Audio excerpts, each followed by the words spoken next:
Handicapper Steve here, handicapping the racing from Keeneland Racecourse here on closing day. It is Friday, the 26th of April, 2024. Gonna look at the featured 8th race from Keeneland, but before I get on to that, remember to please follow me on Twitter at HorseRacingKit5 for more selections for racecourses around the world, and I mean it around the world.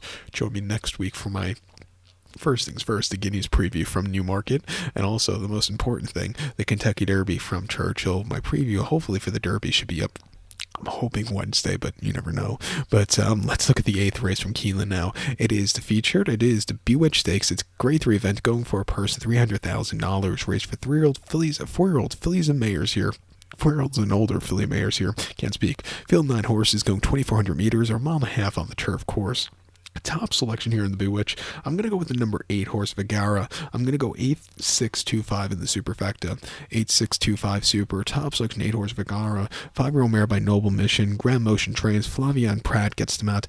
Bit of a quiet meeting here at Keeneland during this fall, during this spring, but you'll pick it up here when he gets to New York soon. But horse's most recent outing came here in New York in early November. Mile 3/8 center turf course in the Long Island Stakes. He finished third by 3 3/4 lengths that day. They walked this horse on the front end. Our Callie Kim really took off clear. This horse just kind of hit the wall that day.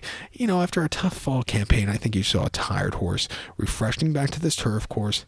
Off the bench, should be very fresh. I think this horse could get a trip to win. 2 back in the Dowager at Keeneland, a mile and a half in October. He finished 5th by 1 3/4 lengths, and again, he stalked that day. He got a little bit hurted in the stretch, which cost him, but he got around the race course well. But Romanja Mia, who won that day, was the next star winner, really ran terrifically there. And then the Kentucky Downs Ladies Marathon over the mile 5/16 in September, winning by 3/4 length from a tracking trip. She held on to the victory, a very good race. Even her Glen Falls wasn't bad at all. She's refreshing her at 4-1. It wouldn't surprise me off of her most recent races if she wins here, so I'll use her. I think the 6-horse Warlike Goddess is her second likeliest winner for Junior Alvarado and Belmont. I could have swore they were retiring the horse in the fall last year, but they're going to decide for another campaign. She's won this race the last 3 editions, the last 3 years. Be cool if she wins this a 4th year in a row.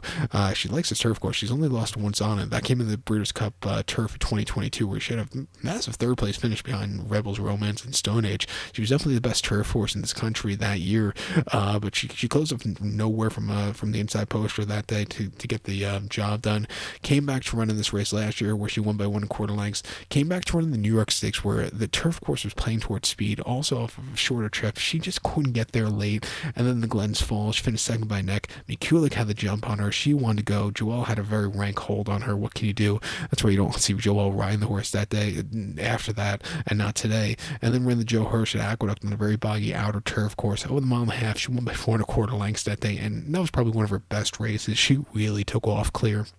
She's back here today to this turf course where she likes running, back to a mile and a half. It wouldn't surprise me if she 4-peats here.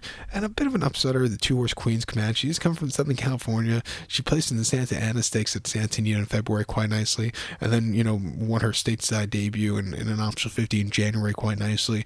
She has hidden races in Ireland that can definitely win here in 2022.